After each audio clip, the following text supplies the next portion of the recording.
hope. That's the plan?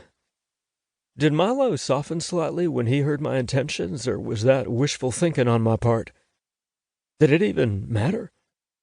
12 years was a long time apart, and what did I know about the man he'd become? I certainly wasn't the same person he used to know.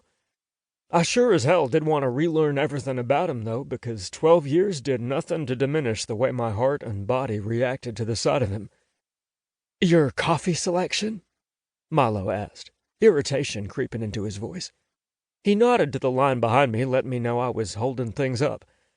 Yeah, I'll take the chai latte."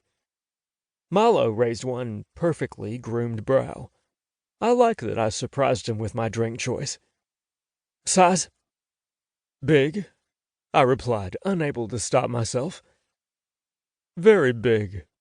So maybe I hadn't lost all my swagger, or maybe it was the guy looking at me that made me feel bolder." Milo's face turned as red as a beet. It seemed he remembered things about me, too. "We have a size queen in our midst," he whispered sassily. "Coming right up." "Don't spit in it," I jokingly said after he turned his back to me. Milo pivoted slowly, regarding me through narrowed, midnight blue eyes. "A person would have to feel really strongly about another to evoke such a reaction. I assure you that isn't the case here. One very big chai latte coming right up."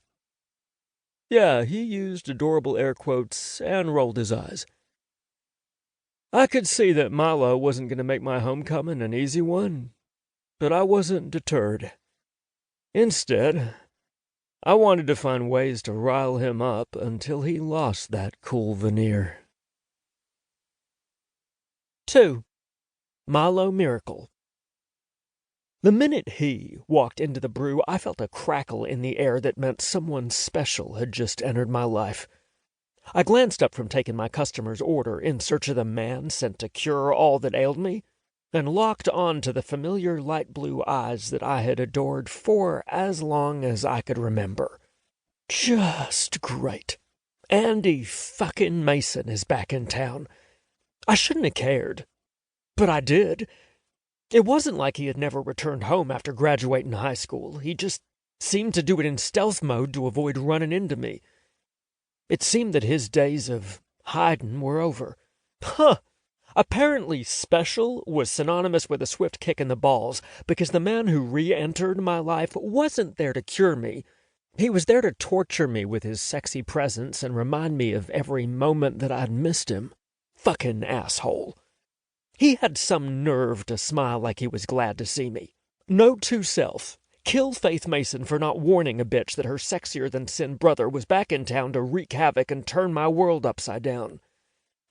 I got angrier and angrier with every erratic beat of my heart, but I wouldn't run away from the very public confrontation Andy wanted to have with me.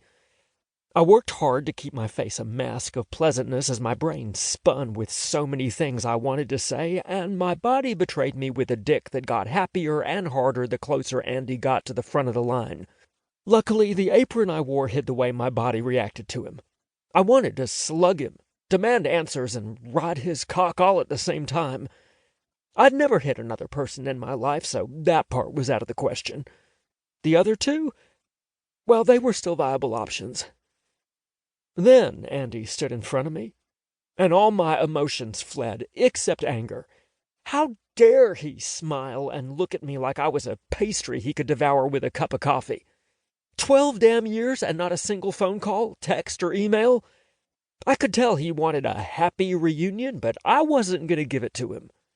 The confrontation that followed was filled with my pissy attitude and Andy's attempt at humor with his laid-back charm. I wasn't interested in a reconciliation until he apologized for being an asshole for 12 years. I wanted to call Faith and demand an explanation as to why she didn't give me a warning, but I knew the answer. Faith had decided she was Switzerland, neutral and peace-loving when it came to Andy and me. She loved us both and refused to choose sides or give either of us up. I was grateful for that because I couldn't imagine a world without Faith in it, and I'd never ask her to turn her back on her big brother, no matter how dickheadish she was. So I just let the urge to call her pass and found ways to keep my